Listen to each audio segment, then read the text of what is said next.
Hello friends. Welcome back to my YouTube channel. Friends, आज जो हम डिस्कस करेंगे वो है हमारा जो DSSB का फॉर्म निकल आया है 8 फरवरी को। मैंने इस पे पहले भी वीडियो बना के आपको बताया था कि 8 फेब से ये स्टार्ट हो जाएगा। फॉर्म की ओपनिंग डेट है और 8 मार्च इसकी लास्ट डेट है। तो इसकी डिटेल जो है वो एडवर्टीजमेंट की फुल डिटेल आ गई है कि क्या क्या और इसमें चीजें हैं। आज हम इसको देख लेते हैं। जो बच्चे पहली बार एग्जाम दे रहे हैं वो थोड़ा सा घबराए हुए होते हैं कि उन्हें चीजें क्लियर नहीं होती हैं, बट इसमें पूरी चीजें मेंशन है। आप एक बार इसको क्लियर पढ़ लो जिससे आपको सारी चीजें पता चल जाए। ये तो क्लियर हो गया कि 8 फरवरी से ऑन हो गया है। ठीक है। ड्राइंग टीचर की वैकेंसी है इसमें। लास्ट में आ जाते हैं यहाँ पे।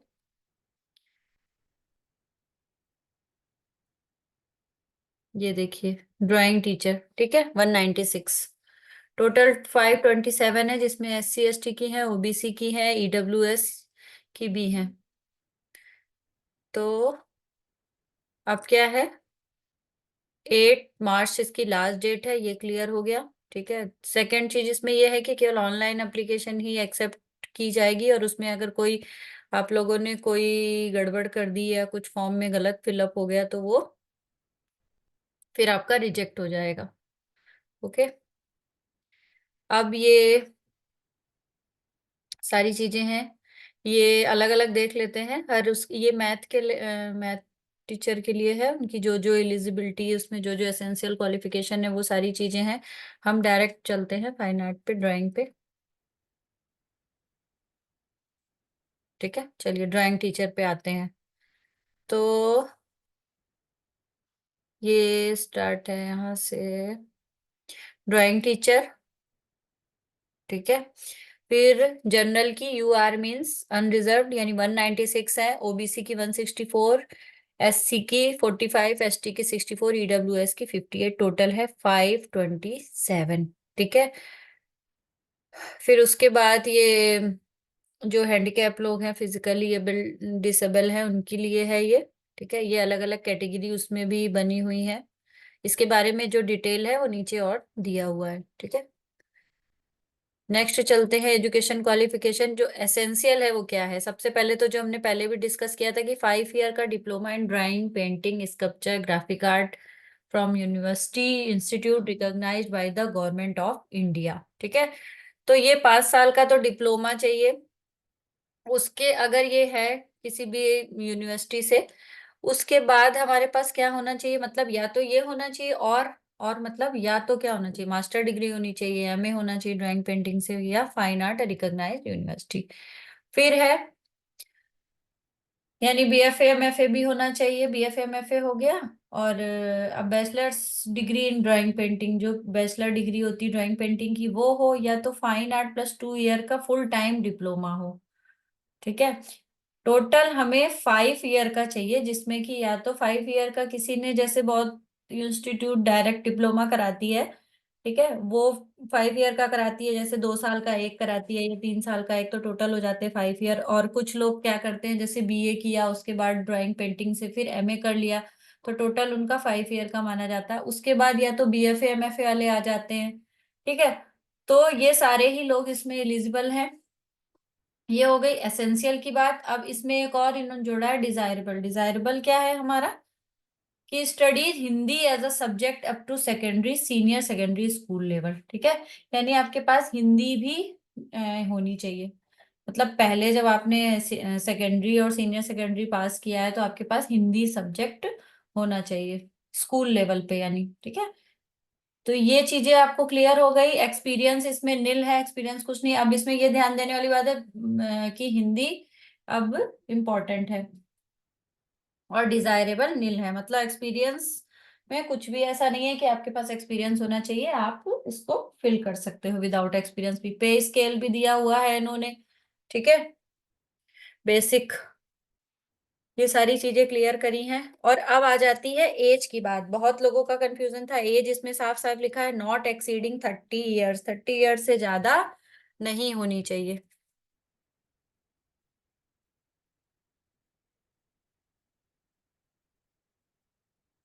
ठीक है। Age relaxation will be given as per para 8, यानी नीचे अभी दिया हुआ है, हम उसको पढ़ लेंगे category wise of this advertisement. Contractual employee of same department, मतलब जो पहले से पढ़ाते हैं ना कॉन्ट्रेक्चुअल बेस पे, उनके लिए क्या है, relaxation in upper age as one time measure of the time actual time spent as contractual employee of the same department to the maximum 5 years, मतलब उन्हें 5 year का रिलैक्सेशन दिया गया है। They have worked for at least 120 working days in that particular year in accordance with OM number this, ठीक है। ये दिया गया है कि जो लोग अडॉप पे पढ़ाते हैं उन लोगों के लिए 5 year का प्रोविजन दिया गया है, यानी 35 तक की उनको छूट दी गई है। बट उसमें भी एक शर्त है कि 120 वर्किंग डेज उनके एटलीस्ट होने चाहिए, ठीक है। फिर है, ये देखिए जो ऊपर था ना, डिसेबिलिटी वाली हमने बात करी थी, उसके लिए पूरी चीजें इसमें क्लियर कर दी गई है, जैसे ब्लाइंडनेस के लिए बी, लो विजन के लिए एलवी, ये सारी चीजें आप लोग इसमें देख सकते हो, ठीक है। कैटेगरी सी है, फिर डी है, कैटेगरी ई है, मल्टीपल डिसेबिलिटी है, या अलग अलग चीजें हैं इसमें, सारी डिसेबिलिटी से रिलेटेड है, शॉर्ट फॉर्म है उसमें, आप इसको देख सकते हो।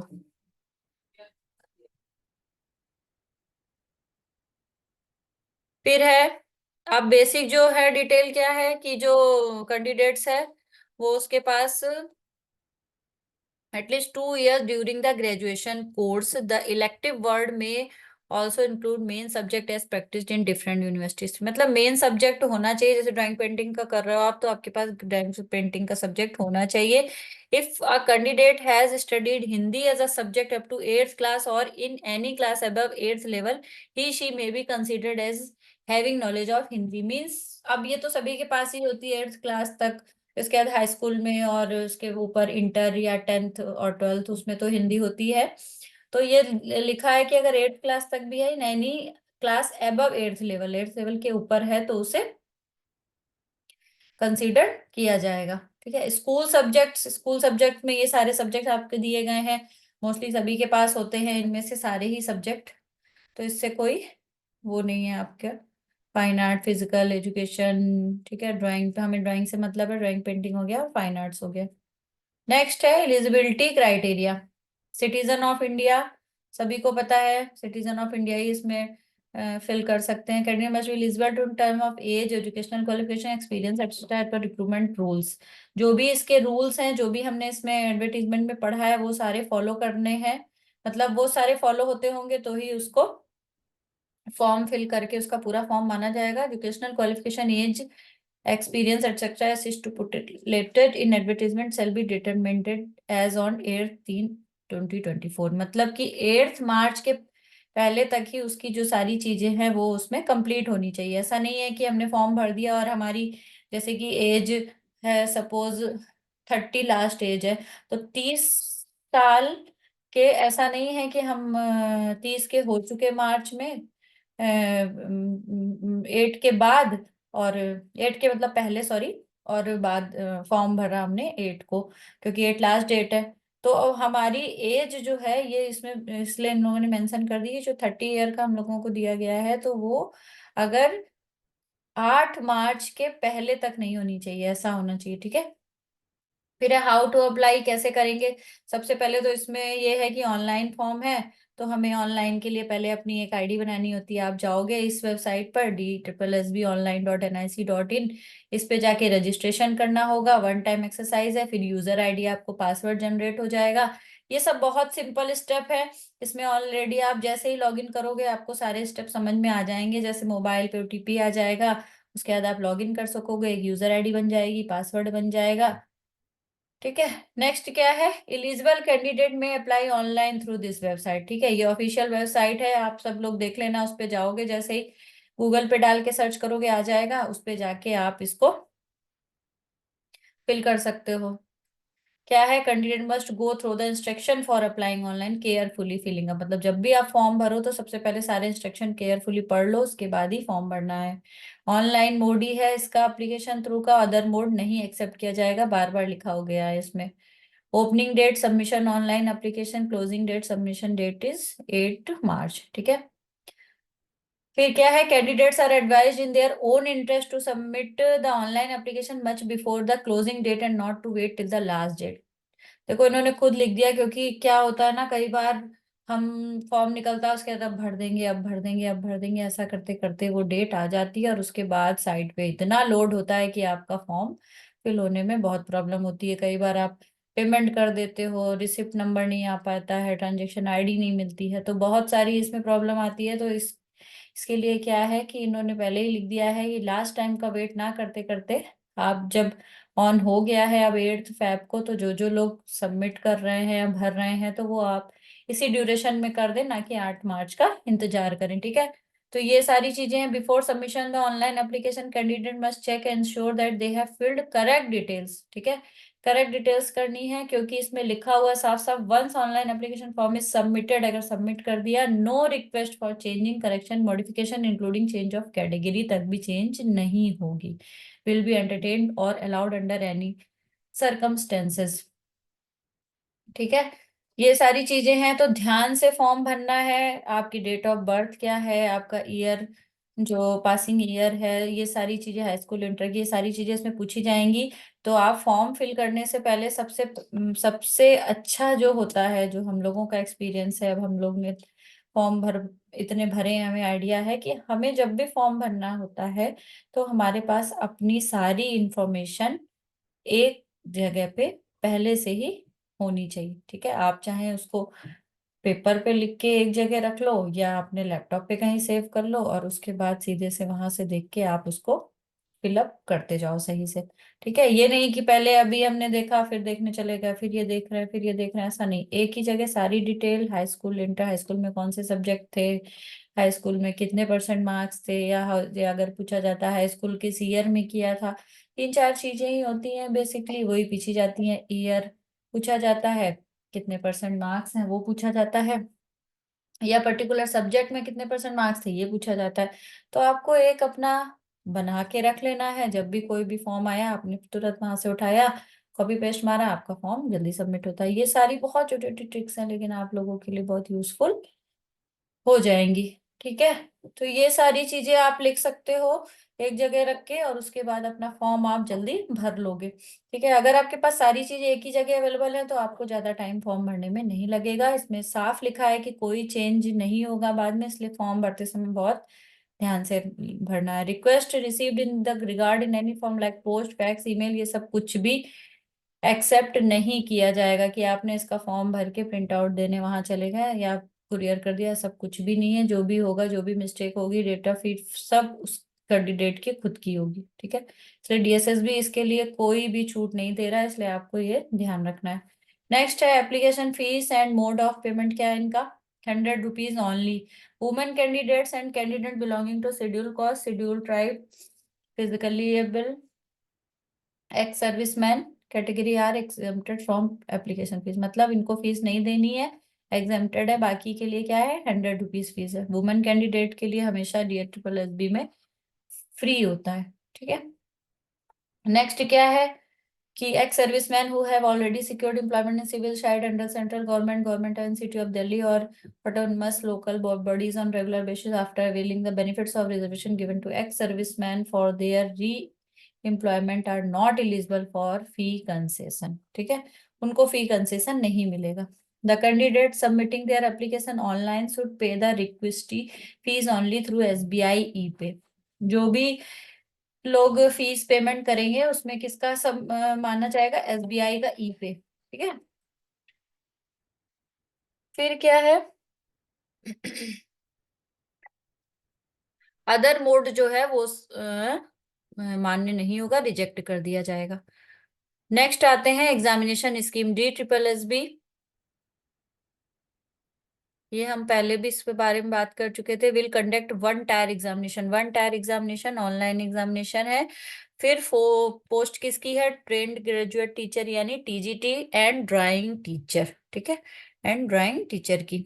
The examination scheme for tier one technical teaching is given below.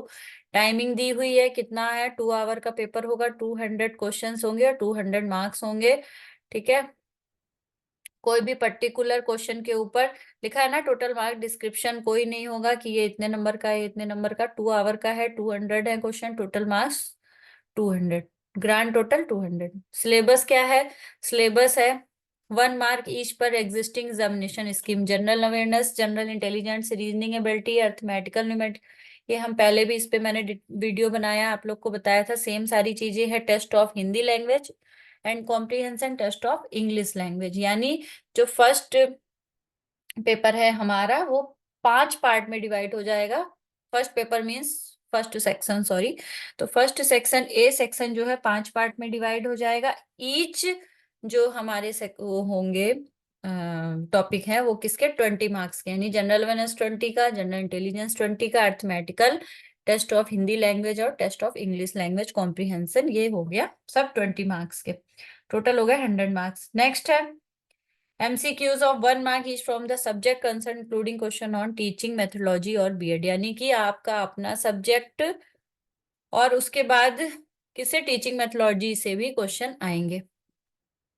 Next है question in the examination will be bilingual, यानी हिंदी में भी होगा और इंग्लिश में भी होगा, इसलिए कोई कंफ्यूजन हो तो आपको अगर हिंदी में नहीं समझ में आ रहा आप इंग्लिश में भी उसको जाके पढ़ सकते हो। Except for the language papers which will be the language concerns only, ठीक है।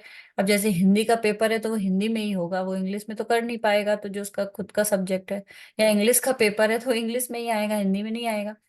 तो ये इसलिए बोला गया है। DSSB reserve the right to change amend the examination scheme if so required any time before the examination, मतलब उसके पास राइट्स हैं कि वो कुछ भी चेंज कर सकता है, या एग्जामिनेशन की जो भी स्कीम है उसमें वो चेंज कर सकता है। The minimum qualifying marks for the written examination objective is given at sub para 4th of para 6 below, means नीचे जो लिखा हुआ है उस पे हम पढ़ते हैं।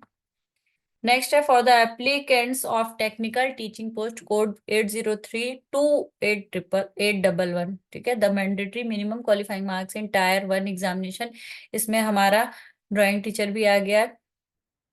Applicable only in RO section B which is domain subject specific, there will not be any minimum qualifying marks in section A. बहुत अच्छी बात लिखी है, अभी मैं इसको डिटेल में आपको बताती हूँ। However, combined aggregate marks of both section A and section B will be reckoned for preparing the final merit list।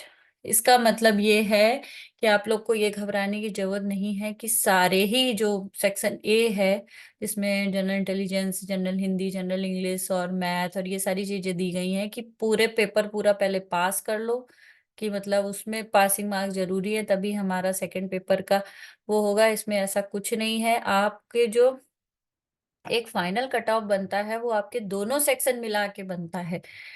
ऐसा भी नहीं होगा कि आपके जो दूसरा सेक्शन है 100 में 100 ही सही हो जाए, और ऐसा भी नहीं होगा कि आपका पहला सेक्शन 100 में 100 सही कर दो, ऐसा तो बहुत ही रेयर है, ऐसा नहीं होता है।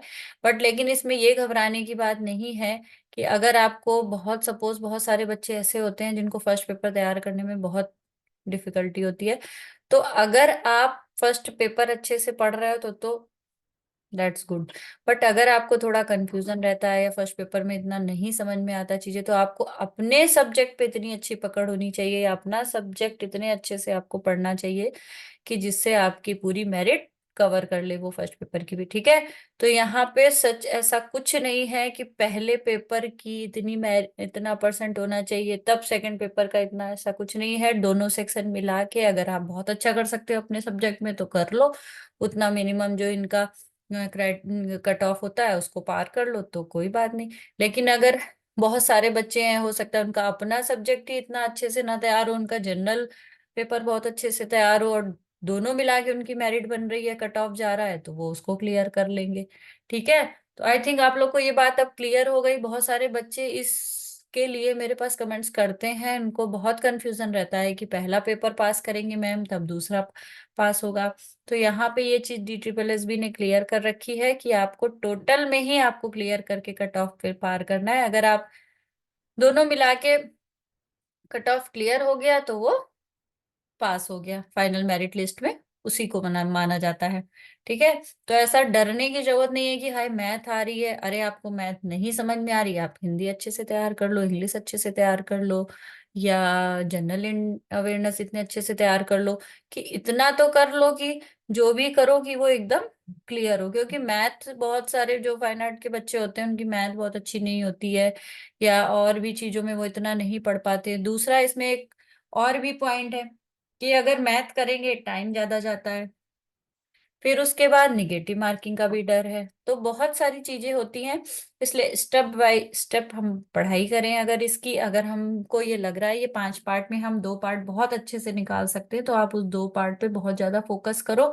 मैं ये नहीं कहूंगी यहाँ पे आप लोग कहने लगो कि मैम ने बोला है कि अपना फर्स्ट पेपर को पढ़ना ही नहीं है, सेकंड पेपर पे ही इतनी अच्छी कमांड करो। ऐसा नहीं है, फर्स्ट पेपर भी कई बार ऐसा होता है कि आपको पता चले कि आपका अपना सब्जेक्ट कितने टफ क्वेश्चन आ गए, और ऊपर के क्वेश्चन तो इजी थे जनरल वाले, हम उसी को ही कर लेते, बट अपना ही सब्जेक्ट इतना टफ क्वेश्चन आ गया कि ना वो कर पाए ना वो।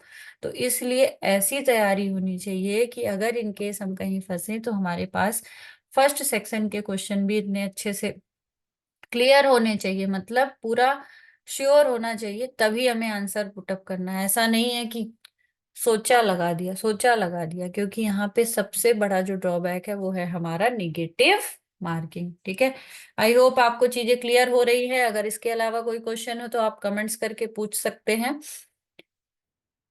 ठीक है, नेक्स्ट क्या है, evolution of tier 1 examination will be undertaken based on cumulative marks of section A and B. ठीक है, देखिए वही बात लिखिए कि ए और बी दोनों को मिलाकर ही इसका बनेगा। There is no provision of re evolution re checking of answer sheet. कोई भी ऐसा कुछ नहीं है कि दोबारा से रीचेक होगा, ऐसा कुछ नहीं है।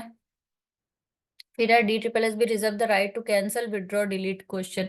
यानी डी ट्रिपल एस बी के पास राइट है, क्वेश्चन अगर कोई भी गलत है या कोई भी क्वेश्चन में कुछ कंफ्यूजन है तो वो अपनी तरफ से उसको हटा सकता है, डिलीट कर सकता है। निगेटिव मार्किंग पहले ही हम बात कर चुके हैं, निगेटिव मार्किंग है applicable and deduction of 0.25 marks will be made for each wrong multiple choice question. ठीक है, 0.25 मार्क्स कट जाएंगे, यानी मैंने बताया था 4 क्वेश्चन गलत होंगे अगर, तो 1 नंबर आपका चला जाएगा। ठीक है, स्किल टेस्ट और endurance test will be taken as per requirement of job. जो भी टीजीटी के लिए जिसमें स्किल टेस्ट और उसके अलावा ऊपर से प्रैक्टिकल जैसी चीजों की जरूरत होगी वो हमारी होगी, मतलब जिस भी सब्जेक्ट में जरूरत होगी।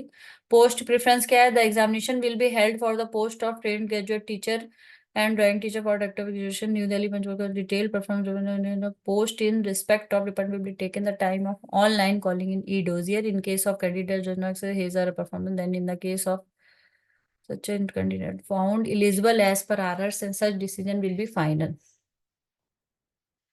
ठीक है, इसमें क्या है,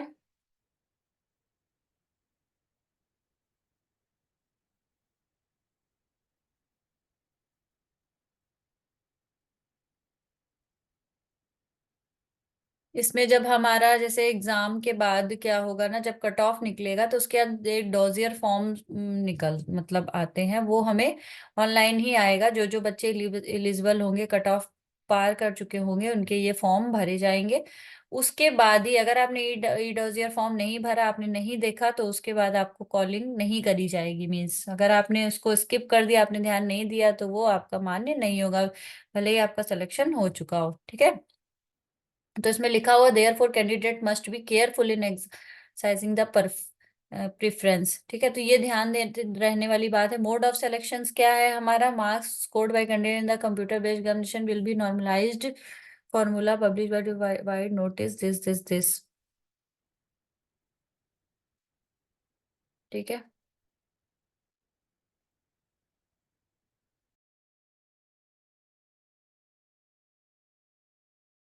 नेक्स्ट है मोड ऑफ सिलेक्शन।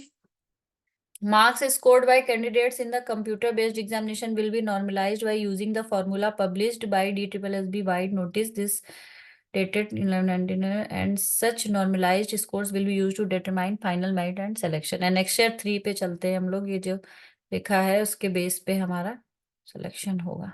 ठीक है, in case of any question appearing in the exam are held to be invalid those question. ठीक है, अगर है इनवैलिड होगा तो कैंडिडेट्स को कैलकुलेट प्रोपरेटेड बेसिस पे 1 मार्क्स मिलेगा, मतलब सभी को ही वो मार्क्स मिलेगा अगर वो किया है, अगर रॉन्ग है आंसर, इनवैलिड है मतलब अगर, तो ड्राफ्ट आंसर की of computer based examination will be displayed on the website पे आ जाएगी आंसर की उसकी।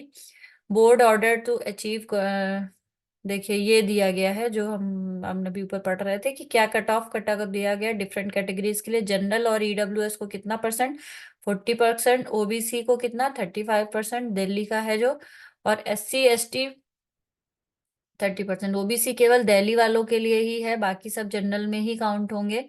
ठीक है, ये देखना है ध्यान से कि इतना परसेंट आपको लाना है तभी आप एलिजिबल होगे। मतलब जनरल और ईडब्ल्यूएस है और कहीं और दूसरे स्टेट का भी है तो वो क्या है 40% उसको लाने ही लाने हैं। दिल्ली का है जो ओबीसी है वो उसको क्या 35, और एससी एसटी फिजिकल हैंडीकैप 30%। ठीक है, जो एक्स सर्विस मैन है उनको 5% का रिलैक्सेशन मिला है, मिनिमम क्या है 30%।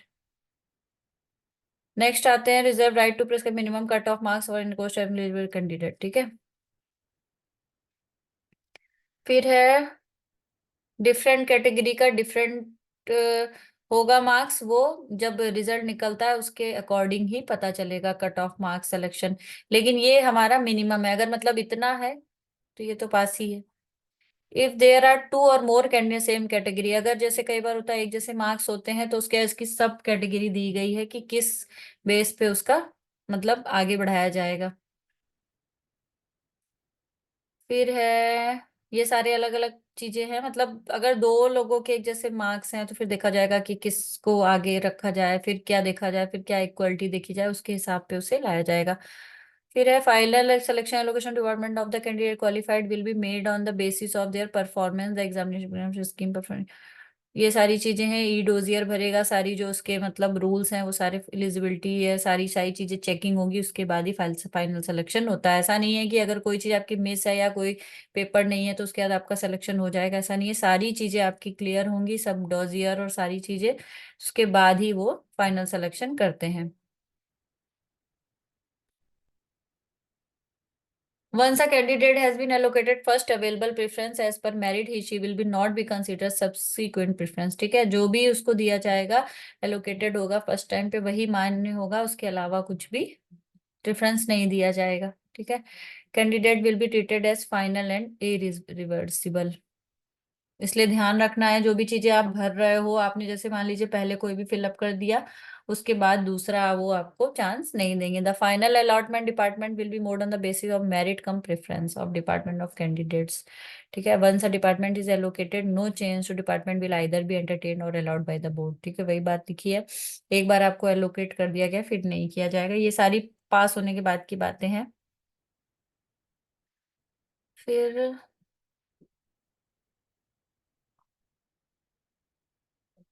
SC ST OBC इन सब के लिए है, who are selected on their own merit without relaxed standard will not be adjusted against the revised vacancies। ठीक है,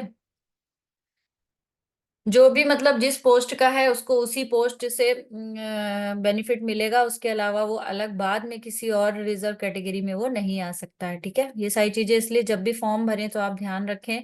own merit can be appointed against an unreserved vacancy provided the post is identified suitable for person with disability of the relevant category। जो जिस category के disability का भरेगा form वो उसी में माना जाएगा। ठीक है, appointment unless the appointment authority satisfied after such inquiry. मतलब सारी चीजें आपकी जब आपका सिलेक्शन होगा तो सारी चीजें आपकी देखी जाएंगी, उसमें से अगर कुछ भी कंफ्यूजन होगा, कोई उनको लगेगा कोई चीज नहीं सही है तो वो अपने हिसाब से उसको बदल सकते हैं। The applicant applying for the said vacancy shall ensure that he she fulfil the eligibility condition. इसलिए एलिजिबिलिटी कंडीशन बहुत ध्यान से भरनी है, अगर आप एलिजिबल हो तो ही उस चीज को फॉर्म फिल करके जो सही इन्फॉर्मेशन है वो ही भर के आगे बढ़ना है। ठीक है, purely provisional subject to his or satisfying the prescribed eligibility condition prescribed for the respective department। ठीक है, तो जो जो जिस डिपार्टमेंट का भरा, जैसे मैथ का, हिंदी का, इंग्लिश का, सारे अलग अलग डिपार्टमेंट है, तो जो जिस डिपार्टमेंट का है उसकी जो कंडीशन है पर्टिकुलर इस फॉर्म में जो फिल है, ऐसा नहीं है कि मैथ का है उसका सब में फॉलो हो रहा है, ड्राइंग का है सब में नहीं, जिसका जो है वो उसी में जो उसकी उस कैटेगरी को फॉलो करेगा, उस एलिजिबिलिटी को डिजायरेबल, और तो उसको मान्यता मिलेगी, नहीं तो वो फॉर्म उसका कैंसिल कर दिया जाएगा। रिजर्वेशन बेनिफिट किसको किसको मिलेगा, जो SC ST हैं, ठीक है, अदर स्पेशल कैटेगरी हैं, Government, the candidate has to select the particular category when applying online. No request for change the category will be entertained and in letter से बाद में नहीं change किया जाएगा. Have any role in this and number of vacancy any user. The cut-off date will be the closing date of application for the single eligible. ठीक है. से बहुत सारी चीजें हैं इसमें.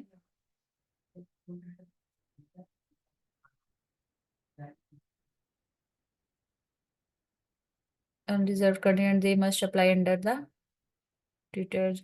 जैसे वो दिया है आउटसाइड लिखा है ना, ओबीसी आउटसाइड, ये हमने पहले भी क्लियर किया है. तो जो भी बाहर का है, जैसे यूपी का है या और कहीं का है, हरियाणा का है, पंजाब का है या मध्य प्रदेश का है, कहीं और का है, तो वो सारे किस में आएंगे, वो सारे अनरिजर्व्ड होंगे. ठीक है, उनको ओबीसी का कोई फायदा नहीं मिलेगा. तो ये सारी चीजें लिखी हुई हैं रिजर्वेशन पे, आप लोग और ध्यान से इसको देख लीजिएगा. एज रिलैक्सेशन हमने पहले बात कर ली थी. एससी एसटी की 5 ईयर, ओबीसी की 3 ईयर. और इसमें भी ओबीसी जो दिल्ली वाले हैं उन्हीं के लिए है, बाकी सबों के लिए नहीं है. ठीक है, सारी चीजें इसमें है. Any specific age relaxation,